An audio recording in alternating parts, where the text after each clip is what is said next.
Le livre de l'Exode, chapitre 9.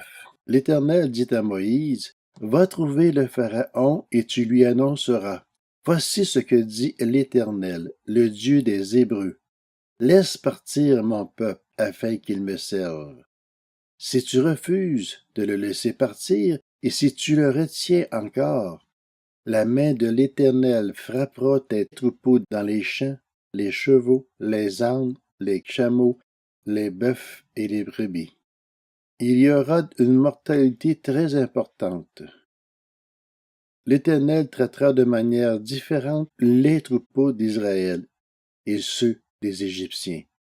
Rien de tout ce qui appartient aux Israélites ne mourra. L'Éternel fixa un moment précis en disant, « Demain, l'Éternel fera cela dans le pays. » Et il agit ainsi dès le lendemain. Tous les troupeaux des Égyptiens moururent, tandis que pas une seule bête des troupeaux des Israélites ne mourut.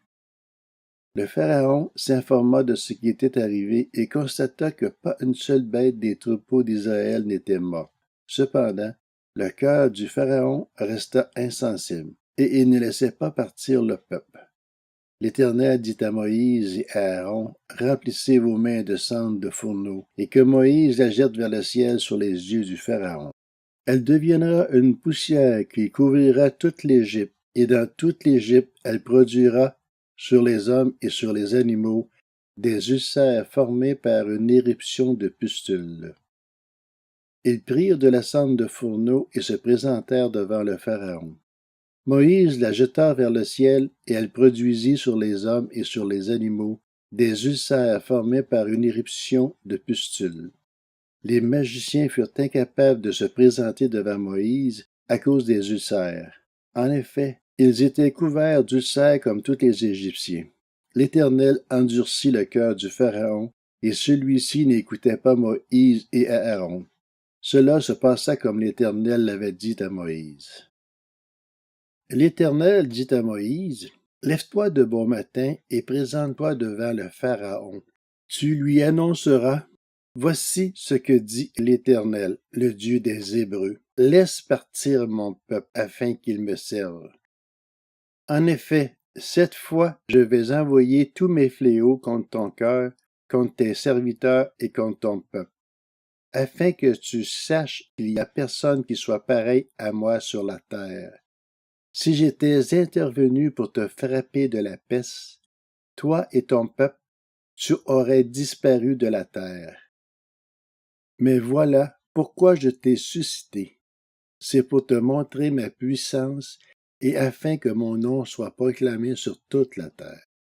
Si tu t'attaques encore à mon peuple et ne le laisses pas partir, alors je ferai pleuvoir demain, à 7 heures, une grêle si forte qu'il n'y en a pas eu de pareil en Égypte depuis le jour de sa fondation jusqu'à maintenant. Fais donc mettre en sécurité tes troupeaux et tout ce qui t'appartient dans les champs. La grêle tombera sur tous les hommes et sur tous les animaux qui se trouvent dans les champs et qui n'ont pas été rassemblés dans les maisons, et ils mourront. Les serviteurs du Pharaon, qui prirent la parole de l'Éternel au sérieux, mirent leurs serviteurs et leurs troupeaux à l'abri dans les maisons. Tandis que ceux qui ne prirent pas la parole de l'Éternel à cœur laissèrent leurs serviteurs et leurs troupeaux dans les champs.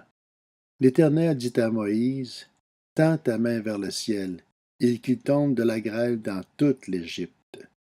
Qu'elle tombe sur les hommes, sur les animaux et sur toutes les herbes des champs en Égypte. » Moïse tendit son bâton vers le ciel, et l'Éternel envoya des coups de tonnerre et de la grêle. La foudre s'abattit sur la terre. L'Éternel fit pleuvoir de la grêle sur l'Égypte. Il tomba de la grêle accompagnée de foudre. Elle était tellement forte qu'elle n'avait pas eu de pareil dans toute l'Égypte depuis qu'elle existe en tant que nation. Dans toute l'Égypte, la grêle frappa tout ce qui se trouvait dans les champs, hommes ou animaux. Elle frappa aussi toute la végétation et brisa tous les arbres. Ce fut seulement dans la région de Goshen, là où se trouvaient les Israélites, qu'il n'y a pas eu de grêle. Le Pharaon fit appeler Moïse et Aaron, et il leur dit, « Cette fois-ci, j'ai péché. C'est l'Éternel qui est juste, et mon peuple et moi, nous sommes coupables. Priez l'Éternel pour qu'il n'y ait plus de coups de tonnerre, ni de grêle, et je vous laisserai partir, on ne vous retiendra plus. Moïse lui dit, quand je sortirai de la ville, je lèverai les mains vers l'Éternel, les coups de tonnerre cesseront, il n'y aura plus de grêle, afin que tu saches que la terre appartient à l'Éternel. Cependant, je sais que toi et tes serviteurs, vous ne craindrez pas encore l'Éternel Dieu. Le lin et l'orge avaient été touchés parce que l'orge était déjà en épi et que c'était l'époque de la floraison du lin.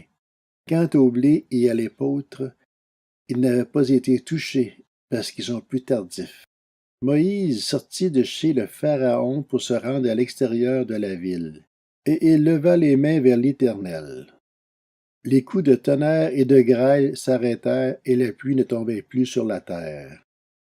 Voyant que la pluie, la grêle et les coups de tonnerre s'étaient arrêtés, le Pharaon continua de pécher et rendit son cœur plus insensible encore, tout comme ses serviteurs.